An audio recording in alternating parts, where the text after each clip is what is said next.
8:09 in the morning. Welcome back, ladies and gentlemen, to Talk Radio 92.3 FM and AM 760. This is Real News, broadcasting live from the F&T Insurance Studios. Hey, Roz, did you know that cheetahs can change direction in midair when they're chasing their prey? Yes, because I already read that one. Oh, yeah? Did you know that a giant tortoise named Abu escaped from a zoo in Japan twice in 2 weeks?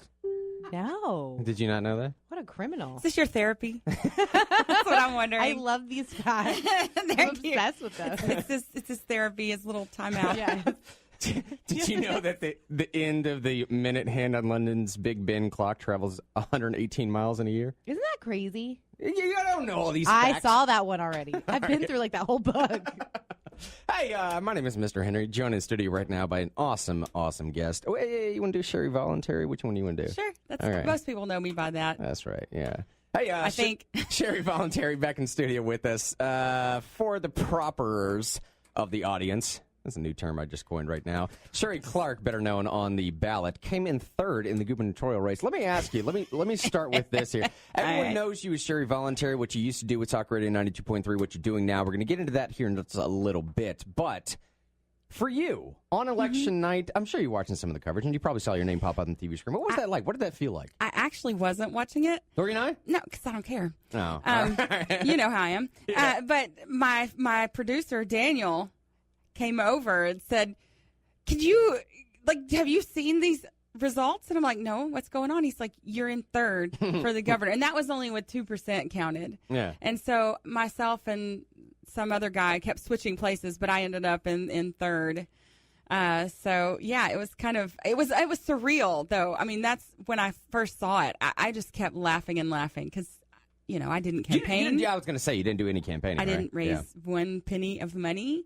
It was a protest campaign, so I didn't do anything but run because I wanted to annoy the Republicans in the state. If for nothing else, I mean, some of that speaks to the following that you have and the products that you put together. I think a lot more of that has to do with libertarians just speaking out, right? I mean, like just fighting for the cause and actually proving the stance of what it was is like, hey, we're kind of do a little weird protest here, and it kind of, I think it spoke.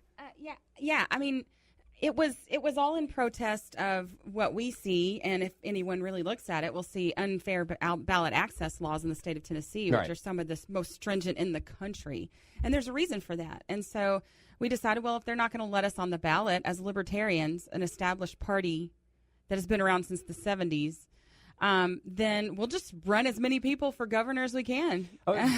Before we gloss over that too quickly, by that I mean the unfair ballot access laws in this state. Expound upon that real quick for the audience that doesn't know. Well, you have to get a certain, I think it's 2.5%. I was looking for my notes here. 2.5% of in signatures of the last statewide election. Right. So governor or senator. And that was around 33,000, I think it was last time. Now it's up into the 50s because we came in third. We had 20 people run. It was more people. It wasn't just about us, though. It was more people voted in this election because I think of the blue wave fear. So now it's up into the 50s. And you always have to double that because the state kicks out so many signatures just for the smallest little problem. So you have to dot all your T's, cross your I's. And then if you get that, you get what's called minor party status. Minor party status. Yes. So you don't have ballot access even then. After that, to keep it, you have to run in a statewide race and get 5% of the vote or go collect now what would be about 56,000 signatures again. And that's how you keep that major party status, I guess. I have two follow-up questions here. Let me start with this one then. I could speculate, Real News audience could speculate as to the reasons behind why Tennessee in general will not allow ballot access like this. I mean, look, man, I've always said, dude, I don't care if you run with a Batman symbol in front of your name. Like, I really don't. Like, who would actually care about that? Right. But in the mind of Sherry Voluntary, why do you think? It's to contain power. Yeah. It's to control we have a duopoly. Everyone knows this. We have Republicans and we have Democrats, and those are the only two opinions that get heard. And so when you have just two parties that control that, then that's all you're going to get, and you're going to keep getting this same kind of crappy candidates they keep putting up. I don't know personally anyone who loved Marsha Blackburn. They just didn't like the other guy. And so most people aren't voting. Like you talked about a representative republic earlier. Most people don't vote for who actually represents them because so few people do. When you have two candidates, you've got millions of people who have differing opinions. When you have a diversity of candidates, and as people on the right, often say that they love the arena of ideas, right? Wouldn't you want more competition of ideas to get better candidates that people are actually represented by, and let the market of the voting system, if you want to say that, sort it out? No. By and large, I think I would completely agree with you. There are random and few occasions where I think you could point, like a Jeremy Faison, for example. I think if you went and polled his constituents, nearly 100% of those people, but whatever, 100% of the people that voted for him would probably say, yeah, dude, regardless of what Faison has in front of his name is an R, D, and L, a Batman symbol, I'm voting for that guy. Faison is my dude, you know what I mean? But by and large, I think you're correct. Here's the second follow-up question I had, though. Playing a bit of devil's advocate, and I don't mean to be too offensive for this, but what about some of those in this state that would say, you know what, if you can't garner together, how many people in this state? Couple million, right? If you can't garner together 30,000, 40,000, 50, make it 100,000 votes. If you can't put that together, we shouldn't take you seriously as the party. Yeah, well, until they get out there and try to do it and see how difficult it is. I mean, these are volunteers. We don't. You can hire people, and then the Libertarian Party was going to do that, but you have to get to a certain point. And, why would you want those barriers to be so high? The Democrats and Republicans, in order to run as a Democrat or Republican, they have to have 25 signatures. As an independent, you only have to have 25 signatures, 25 total. But why? Why does it, when it comes down to the party, all you're looking for is a letter by the name? Why is that so important for them to protect? Yeah. It's because it protects power, because we know, you and I both know, that most people are not informed on what candidates, what they stand for. Of course, yeah. So, and it is, in fairness, it's hard to be informed about every single race going on.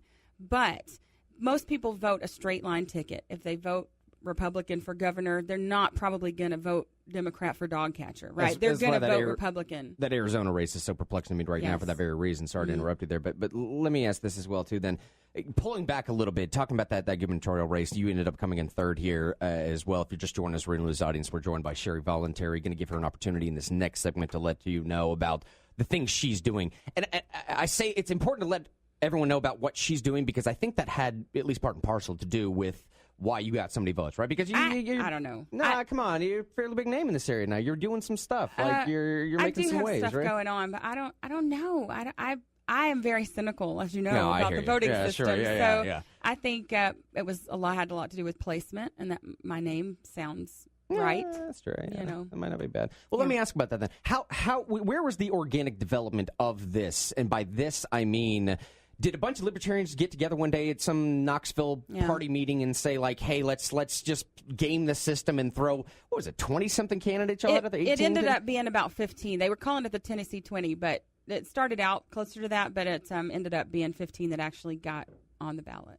How did that come about, though? Was there one person that sort of organized this whole movement? I wish I could give credit to whoever's idea it was, because I don't know. I think it was an idea that was around before I think it'd been thrown around and nobody had actually done it. But I was at a meeting one night where it came up, and we're like, let's just do it. We're all sitting there talking, and we're like, let's do this. Let's finally do this, because we've been messed around several times by people in the legislature or whatever.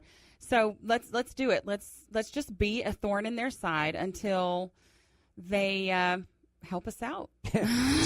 Daniel's saying on Facebook that it was Cornette's idea. Justin, was it Justin Cornette's idea? That's what he said. Okay, it could be. I would not be surprised. Okay, I thought it sounded like somewhat a sarcastic response. I didn't know. Yeah, I could see that being Justin's idea. I actually could too, yeah. But I'm not sure if that's where it came from. He seems fairly savvy in that sense. But Justin's very savvy. Let me ask this too. We got about 2 minutes left for this first break coming up here. Why in the world is it so important for you all?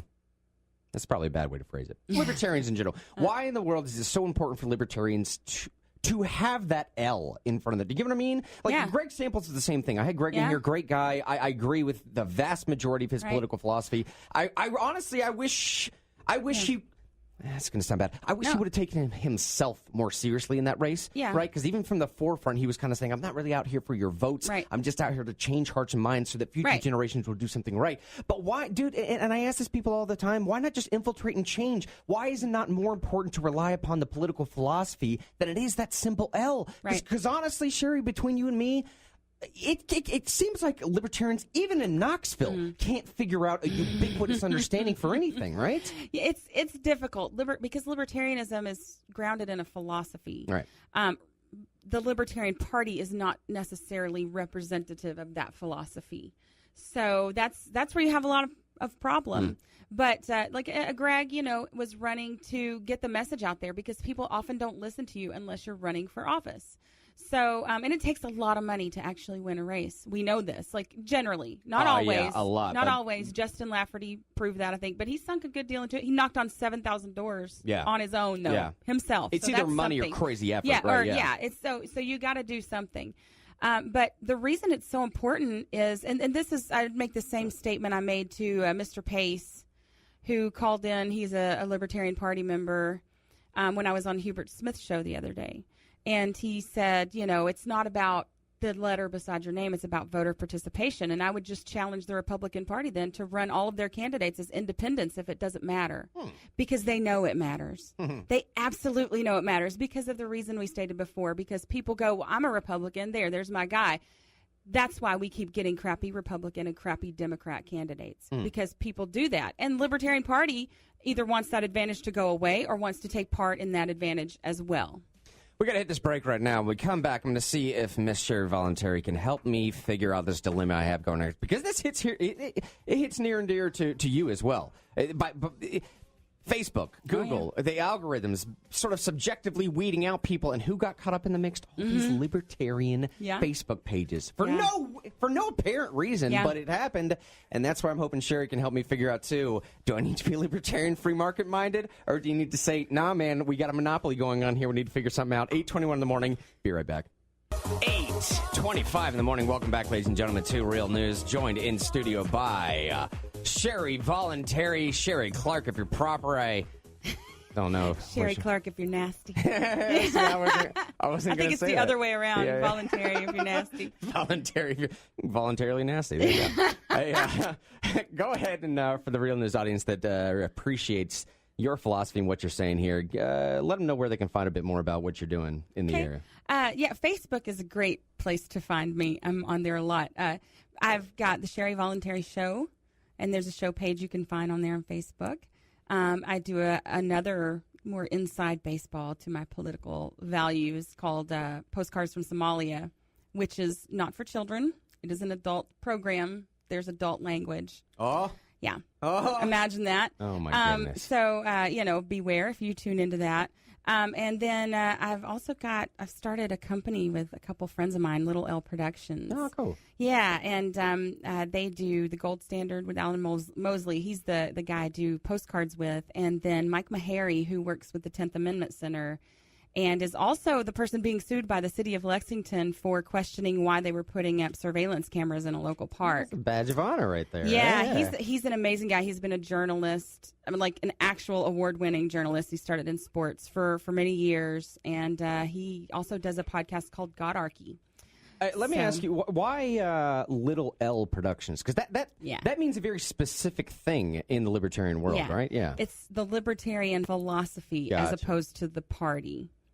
And the capital, I suppose, would be the party itself. All right, explain that for the audience then. Why does there need to be a distinction between, because you don't do that with Republicans, right? Yeah. Like, I should do that with Republicans. When I look at Bob Corker or somebody else, I look at all these supposed Republicans that voted for this most recent tax cut without worrying about spending at all. I don't know what happened, conservative, fiscal conservatives. It's just, it's not even there anymore. Right. I should separate, but why do libertarians do that? Do you want the Sherry Voluntary reason? Yes, I do. Yes, exactly. Prostitution. Okay. Political parties are prostitutes, right? Basically, they prostitute themselves out for votes, not necessarily for what they believe in. A philosophy is supposed to be based on the philosophy.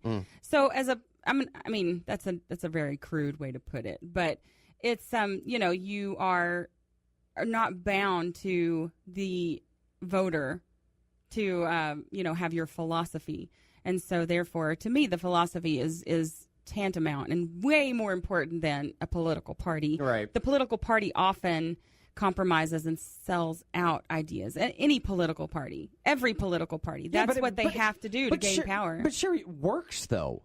It works. Does it? Yeah, it does. I mean, look at the duopoly we have now. And look, again, Real News audience, I'm being a bit of devil's advocate here on purpose. This is what I'm saying. Like, do you ever get the sense from the Libertarian Party of sort of this holier-than-thou notion? Of, like, everybody in that party is so beholden to the virtues and the values of the philosophy itself. And good on you. They're not, wish everybody though. was like that, but you say they're not? They're not. Okay. No, there are many flavors of big L libertarian. There's very few flavors of small L libertarian. Interesting. Because the philosophy comes from one thing, and that's property rights. Okay. Right? You own yourself completely. You are your first property, if you want to put it that way. Not that we believe it's okay to own people. We don't. But you own yourself, and so that's why we don't believe that anyone should be able to use violence or coercion against you in order to make you do things like pay property taxes. Yeah, but here's what let me ask it this way, okay? Like if libertarians, the big L, the party itself, if they would mislead a little bit, or if they would change terminology a little bit, or if they would redirect rhetoric a little bit, you could pick up wide swaths of progressives, wide swaths of LGBT movement. You could pick up these weird little fringe movements that don't necessarily have a solidified place in any major party. Become a for real contender. Why not just do that and take a win? Isn't that what the Republicans and Democrats do already? And hasn't it gotten us in a lot of soup? Like, if you believe in representative government, you will not do that.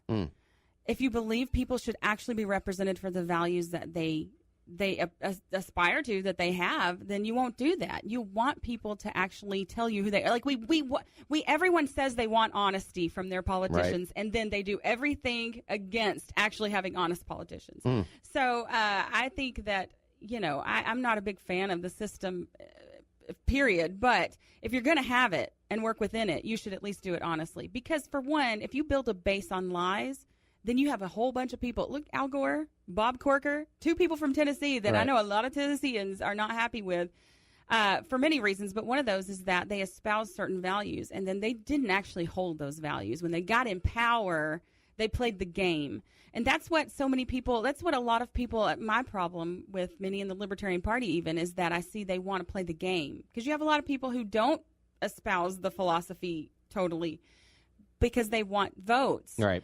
And they want to.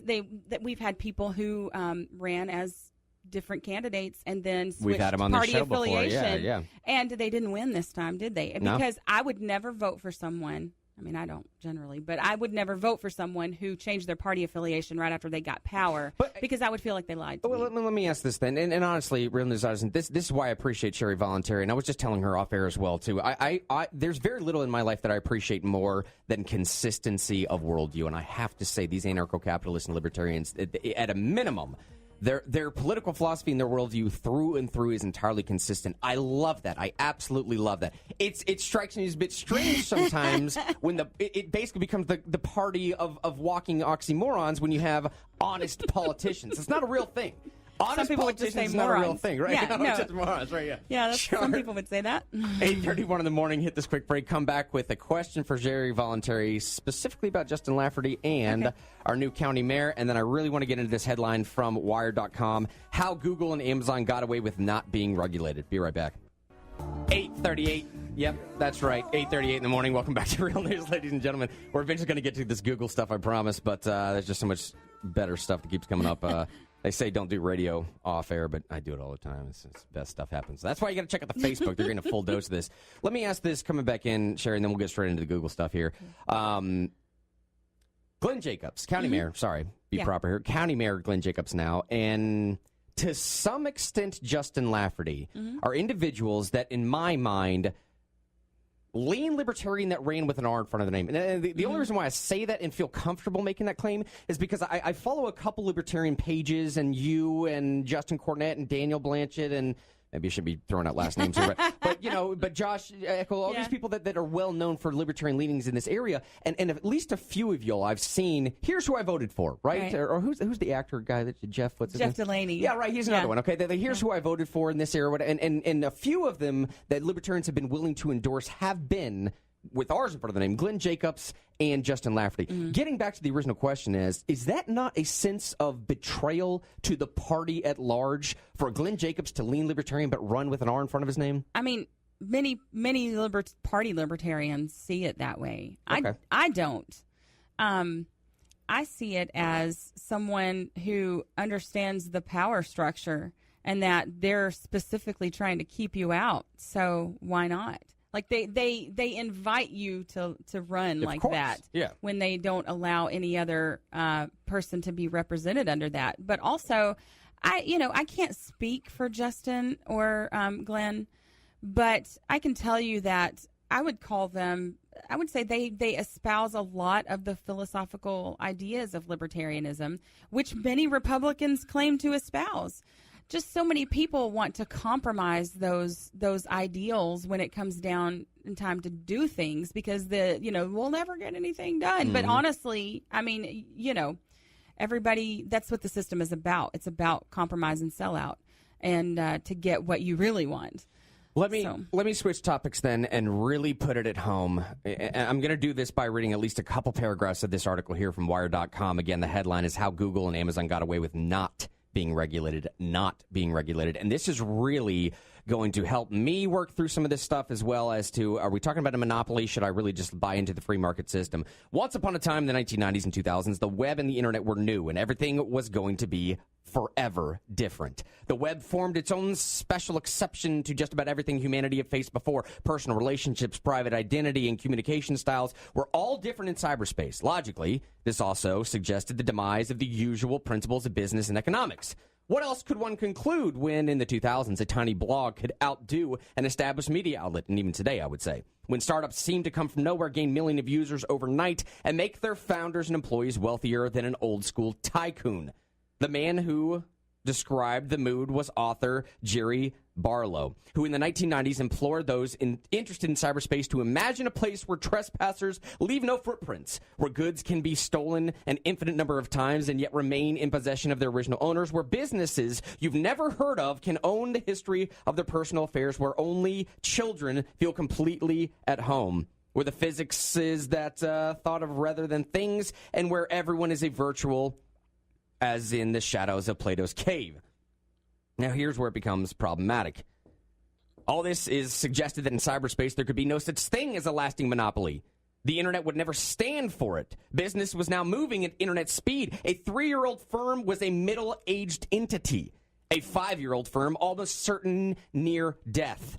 Barriers to entry was a 20th century concept.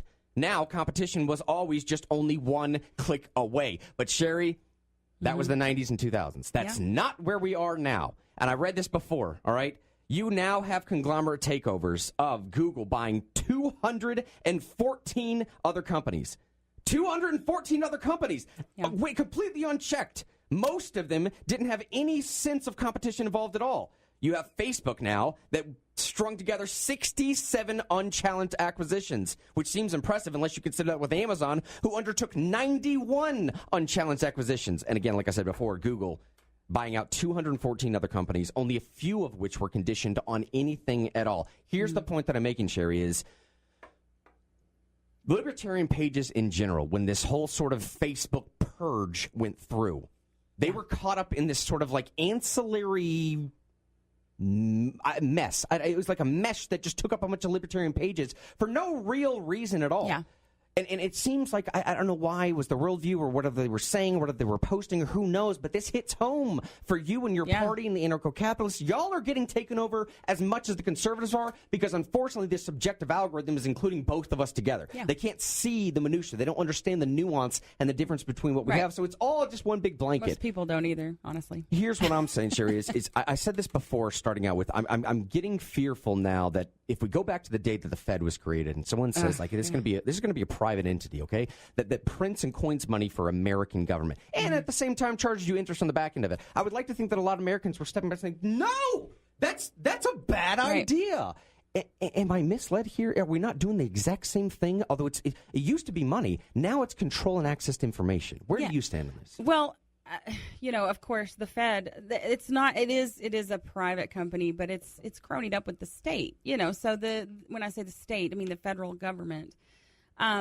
They're profiting off of that. Yes. And it's the same thing with a lot of these businesses, Amazon, Facebook, Google, whatever. They partner, in harsh quotes, with the government to do, to sell your information. So what happens is, in the government's way of picking winners and losers, how they legislate that kind of thing all the time, and they make some industries winners and some people in industries losers. And so this is how you get these big, powerful monopolies that are able to buy up all these little companies and whatever because of the government, not because the government needs to regulate them, but because the government needs to get out of it, right? And so they often, and I wouldn't say, I've heard people say, well, all monopolies are bad. I wouldn't say that. I would say there are natural monopolies. There are, sometimes you're the only person producing it. Like say you have a mine that has a certain element in it I'm that's the only needed. one that owns the You're the only one that diamonds, has the mine, so therefore you have a natural monopoly. That's not necessarily a bad thing. Or evil, you haven't done anything wrong. You're selling your product, which would be highly valued because it's a scarce resource. We have to hit a break right now, 8:45 in the morning, by the way, as Roz gets this music going for this break. But I want to come back in and ask Sherry as well. You made a comment on Facebook this morning.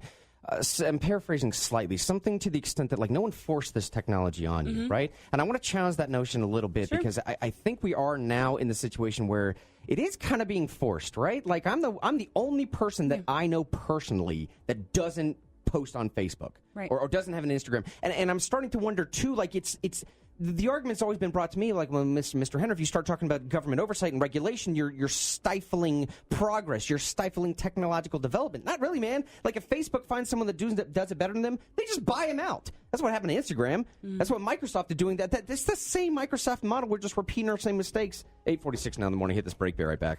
Welcome back to Real News, ladies and gentlemen. Joined by Sherry Voluntary. I love Roz. Apropos song. What is this? The pin? Yeah, you got some on your arm, too. I've been noticing it, yeah. Oh, my gosh. What am I doing myself? This is awful. I need to figure something out this morning. In your toil over there. I want to ask the same question I asked Sherry Voluntary off air. Because her response to this question kind of puts everything into perspective as to why I am so conflicted. I have so much cognitive dissonance going on right now, I'm losing my mind. That's why I'm acting so strange today on air. Here's the question, okay? We did this midterm election coverage on election night. Yeah. And right prior to doing that, I don't know how I stumbled across this headline, but I did. And the headline was the most searched Google term on the day of elections, okay? Mm-hmm. The most searched phrase on Google the day of the midterms was, who should I vote for? Not how should I vote. Not where do I show up, not what precinct, not the mechanisms by which, where it's the travel. Who should I vote for? Mm-hmm. I found that so insanely problematic. Again, because we're talking about the day and age of a Googazon book. Like, if I read a headline tomorrow that says something to the effect of, like, Amazon is about to buy out Google and Google just bought out Facebook, and now we have one major conglomerate that controls access to information. Like, we might as well be living in 1984. Get what I mean? Yeah. Like, I'm terrified by the potential of this reality, and I'm also terrified by the fact that, like, Black Mirror kind of gets it right, okay? Like, we are there right now. But Sherry gave me an answer, this dilemma I've been having of, should I be that fearful of the most searched term on Google? Was who should I vote for? I just think you should put the blame where it goes. It's not Google's fault. That's people's fault. And people are doing with Google the same thing that they've done with government for many, many years. They're saying, tell me what to do. Tell me what to believe. I'll trust you. And they're giving away their own responsibility to be informed about what they're doing. And that's not the fault of Google. Now, Google has its own agenda, as we know. Of course. And anyone who pays attention knows this. So if you are, willing to go on and ask Google who you should vote for, well, you're asking for it. You're asking for those problems. And yeah, but here's what I'm saying. And this is what I was saying.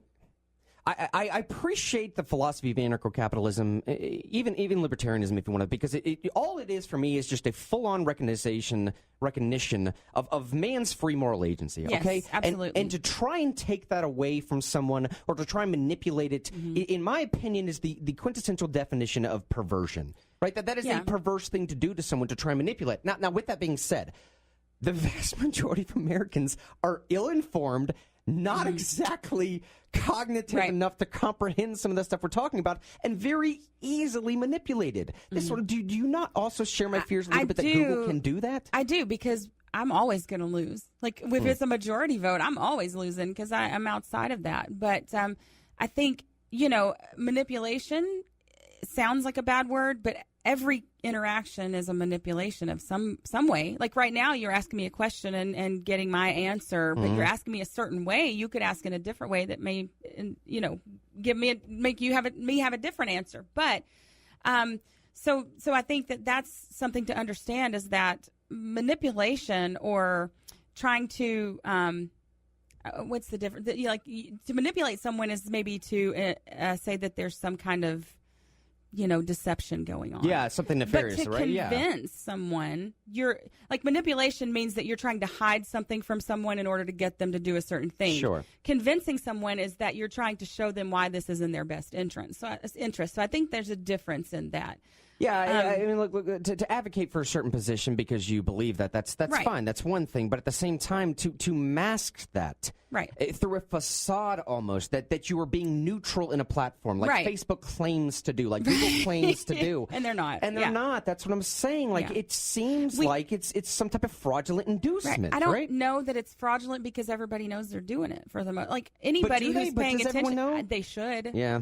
If you're paying attention, if you're going to be involved in the arena of things, like, it's not right. I'm not saying they're right for doing that. They're wrong, but they are private companies. Every private company has a bias. Every person has a bias to something or some things. Sure. So you just have to know that, and you have to be more wise. And I think we have, as a society, we have this learned helplessness, and that everything we need someone to tell us. Someone tell me. Like earlier, I heard you talking with someone about, the information. There's so much information out there. That's where your job comes in. Like the Google and Amazon and whatever owning all they can never own all the information. China has tried it, right? The Great Firewall of China. There are always people that they cannot stop those people from getting in. The more technology makes information more available, it makes it harder to hide, not easier. Now, there will be a lot more obfuscation out there, and that's why it's your job to go and read more than just one source. Go and look at different opinions. Don't just, Fox News, they're my guys. Well, they're going to give you a bias, and you know that. Everyone who watches Fox News knows fair and balanced is not true. Like, everyone should know that, whether you agree with them or not. You watch your tongue, Sherry. Yeah, I know. But whether you agree with them or not, CNN, it's the same for every. You know that they have a bias. If you don't think news people have a bias, then you're not paying attention. But let me ask this. Okay, I remember when they were trying to make these New Deal proposals, they were trying to figure out some definitional aspect of what is impoverished, okay? And they were trying to play with this idea of, what about if you don't have a home phone line? Have we gotten to the point in society now where there's a necessity to have a landline so you can communicate with people? And some would throw out the philosophy of, like, yes, technically if you don't have a home phone line, you are considered impoverished. Okay, now move into a new age. Now you're talking about Obama phones, okay? Everybody gets their free Obama phone. It's the same definitional aspect, just applied to something now where everyone has the right almost to a smartphone. Now that's not the claim I'm making, but here's what I am saying is, what in the world do we do, Sherry? Because everybody is using Google. No one's using Bing or Yahoo or DuckDuck, whatever the thing is. DuckDuckGo. Yeah, whatever it is. Somebody is. They're still in business. They're not gone. But the algorithm is said and done. But nobody forces you to go to Google. You go to Google because it's convenient. I go to Google because it's convenient, and it brings up the most. So if we want those things to change, guess who has to change? Us. We have to do something different. It's too idealistic. It's not idealistic for you to use Bing instead of Google. It's just you don't want to. Yeah, that's true. Right. Yeah, that's true. Exactly. So you can find exactly the same information. It may take you a little bit longer. Yeah. But that's where our responsibility, I believe in radical freedom, right? But I also believe in radical personal responsibility. You can never delegate that to someone else. Man, I wish I trusted people that much. I trust people too much, and I just don't trust Do you them trust much. yourself, though? Go to Bing if you don't like Google. Sure, you're making too much sense. Get out of my studio. 8:58 in the morning. Stick around. We may do one more segment with Sherry, depending on what she has going on. We got Steve Gill coming up and Michaela from Michaela around Knoxville. Be right back. 9:08 in the morning. Welcome back, ladies and gentlemen, to Talk Radio 92.3 FM and AM 760. This is Real News broadcasting live from the FMT Insurance Studios. I have pen all over my hands. It is what it is. Hey, by the way, if you're looking for a good job, fantastic news. Eastwood Landscaping, they are looking for motivated crew members willing to pay compensation of $11 to $15 per hour, which all things considered is pretty good, right? Not bad. Yeah, just go to 5547 Washington Pike. That's 5547 Washington Pike, Monday through Thursday. Or you can just apply online at eastwoodlandscaping.com. They do the landscaping for the palatial estate that is the FMT Insurance Studios here. Also, don't forget to go to talkradio923.com. That's talkradio923.com. Enter for your chance to win our website giveaway of the month. One of my favorite things we give away here is a Ripley's Aquarium combo pack. You can get 2 tickets here. Now, the way this works is go to Ripley's Aquarium and then any other 2 Ripley's attractions you want to at the same time. So you can go there and go do the aquarium and then go play some mini golf, do the mirror maze, get scared at the haunted tour thing, or whatever else Ripley's does. So talkradio923.com. Roz always loses her minds when the haunted tour maze thing. I think they should do that, Roz, by the way. They're all separate. Yeah, they're all separate. They're not do, together. If Ripley's comes to me and puts an aquarium with a mirror maze and a putt-putt golf course and scares me at the same time, that's a good time. That's a good time, Yes. right? That's something I'll go to. See those those defibrillation machines or whatever in there? All you need, just make it a drinking game, too, out of that. Just Oh, gosh. every putt-putt hole, give me another shot. Everybody, free heart attack. Yeah. Everybody. Well, you have no idea where you're walking. Get drunk and get scared. I guarantee people will go to that, man. Come pay me, Ripley's. I'll help develop it for you. Hey, joined in the studio right now by Sherry Voluntary. Again, one more time, give the Real News audience a bit of perspective as to where they can find more information about you, what you're doing, podcast, things like that. Well, I have a podcast called The Sherry Voluntary Show. You can look that up on Facebook or YouTube. I'm there. Stitcher, iTunes. Even if you have TuneIn on your Amazon, you can say, hey, Alexa, play Sherry Voluntary Show. And it will. No, it's true. I need to get with you. It'll happen. I need to get with you to help us spin some real news stuff. That's part of my downfall here is I want to tell people to delete their Facebook account all day long, but then at the same time, please watch me on Facebook. Hey, you know what I mean? Even after the purge, I'm still on Facebook. And I was mad about that purge. Let me tell you. Hey, speaking of this Facebook purge, let me ask this, Sherry. We have a couple minutes here in this first segment, then we're going to go to Steve Gill and then Michaela from Michaela on Knoxville. But just to put the Real News audience at rest, where I'm falling with this whole Googazon book, the Google, Facebook, Amazon, whatever else, right? Where I'm still following in this is every part of my being still says, you know what, Mr. Henry? If they want to create a terrible product, that is their right, okay? Let Facebook run that company into the ground if they want to. If there's some subjective algorithm that Google's putting out there and it's the worst thing on the market because you're only being driven to CNN and Slate, let them do it. That's still where I am, okay? Right. But let me ask this. The other part of me wants to say society is getting to the point now where a couple years from now, look, supercomputers are just on the precipice of doing the exact same thing the human mind can do, okay? And that's what neurology is going towards. Neurosciences are attempting to map human consciousness by nothing more than just some random chaotic synaptic firing. If we can replicate that with the CPU, you couple that with AI, who has the monopoly on the AI right now? Alexa, Google, Siri, and we're giving it to them every single day. We're giving them all the information they need to develop this. So here's the question that I have for you. Sherry Volunteer's response, not the libertarian, but the anarcho-capitalist in you. Is there ever a point to where if you would read a headline that says Google buys out Facebook or Facebook buys out Amazon, or is any of that disconcerting for you? I would say yes, but it's a deeper question than I may be able to answer because you have all the state involvement. Like these companies are just doing a fraction to you invading your privacy what the federal government has done to you. Okay. What is more dangerous? What makes your cell phone dangerous for privacy? Is it hackers? A little bit. Is it the federal government? A lot.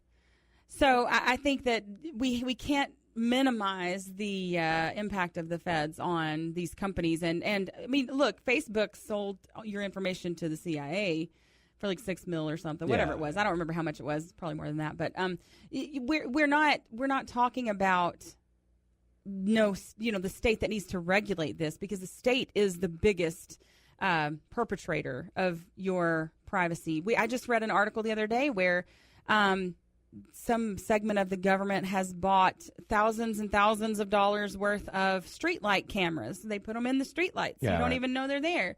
Like, and look what happened in Lexington to my friend Mike Maharry with We See You Watching Lexington. He's gotten sued by the police department there, by the city of Lexington, for asking, what is this poll and why do you need it? Yeah, let me rephrase it then, okay? Because you're right. You're saying that the more immediate threat is the state itself. But in my opinion, it's just semantics. We're calling it the state because it so happens to have that definition of government in front of it. Here's the problem, though, is that it's basically the same thing now. When you have Amazon storing the CIA's cloud computing data, they're not private anymore. Right, that's the thing. Right. And that was my argument with Facebook, because you always get a lot of libertarian, well, it's a private company and they can do what they want. Sure, they can do what they want, but they can't take state money and then say they're private. Right. You can't have it both ways. Like, if you take the state's money, if you're subsidized by the state, if you're partnered with them to help, I think Google partnered with them to help them with some kind of missile technology, something. I can't remember the article, but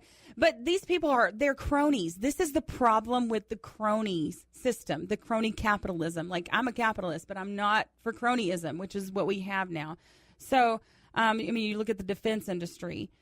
Every war we've got, that's who makes the money, is the defense industry and politicians. So they're profiting off of these wars. That's why they keep going. That's why we keep getting involved in things we shouldn't be involved in. That's the state growing. That's the state putting you at more risk than... But you see where I'm coming from, right? Is the way I'm viewing it now, and I don't know when this lens shifted for me, but the way I'm viewing it now is that the collective power that Google, Amazon, and Facebook, Apple, whoever else, tech companies in general have, in my opinion, arguably is getting more powerful than the actual state as we used to know it. I don't think so. But this is what I'm saying is it's starting to look like now the potential influence and power for access to control of information, cloud computing, serving the data that they're storing as well.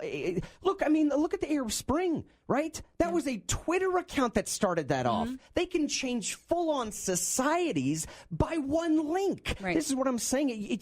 I could easily take the definition of your state and put that over the head of the tech companies, and kind of make the same argument. No, you're right. That's a crony system. Right. Like, you have a system where companies are able to keep other people from getting in the business because, hey, this isn't our interest and we're already giving you millions. So then they get the legislators to legislate against it.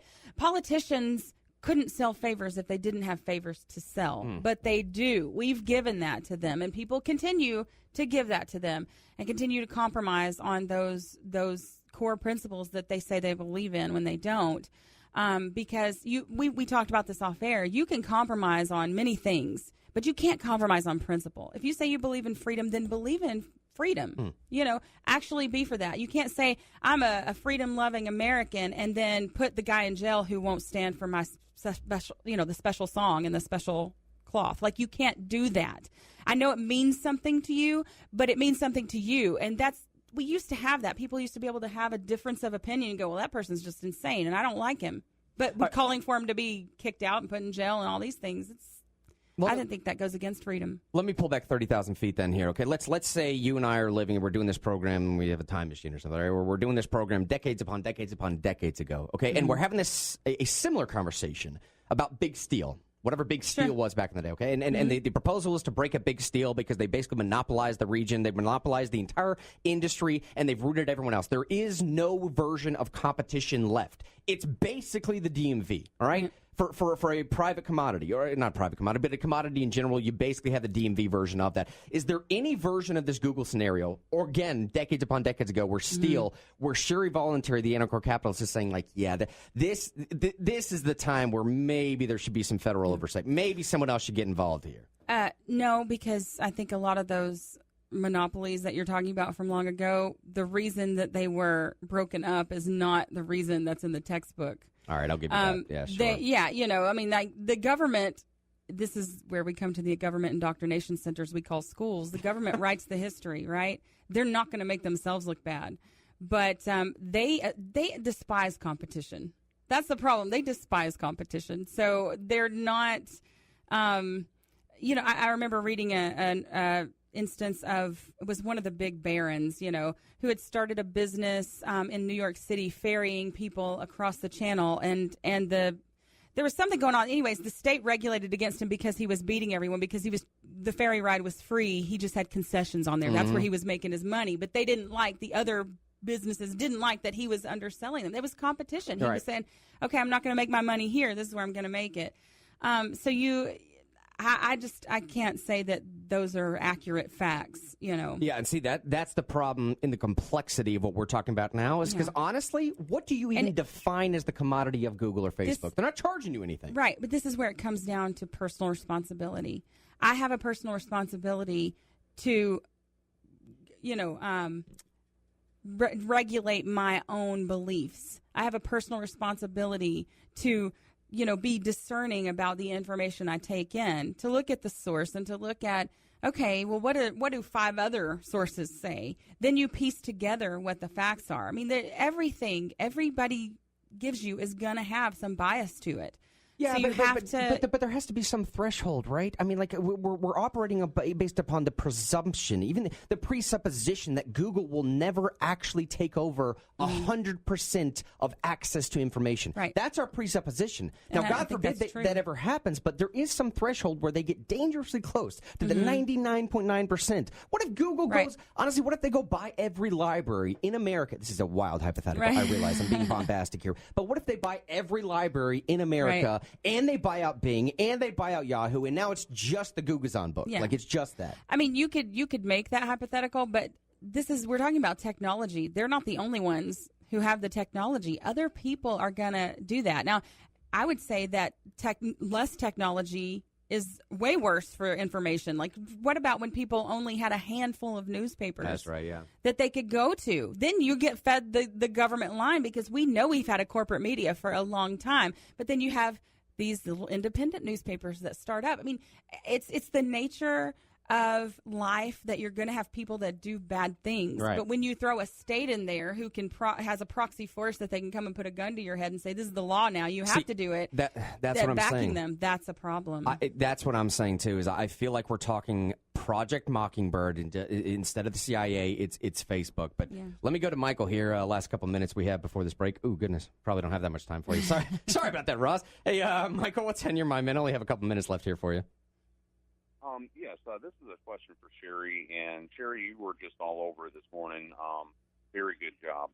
Well, one of the questions that I was wanting to ask you is that when it comes down to the political overreach, when it comes down to private interest within the government, like, for example, the creature from Jekyll Island, how do we actually remove that power from the politicians and banking industry or businesses and remove their ability to interact with the government, because as it is, that is against our laws. Yeah, man. Should when be. It comes down to the constitutional law.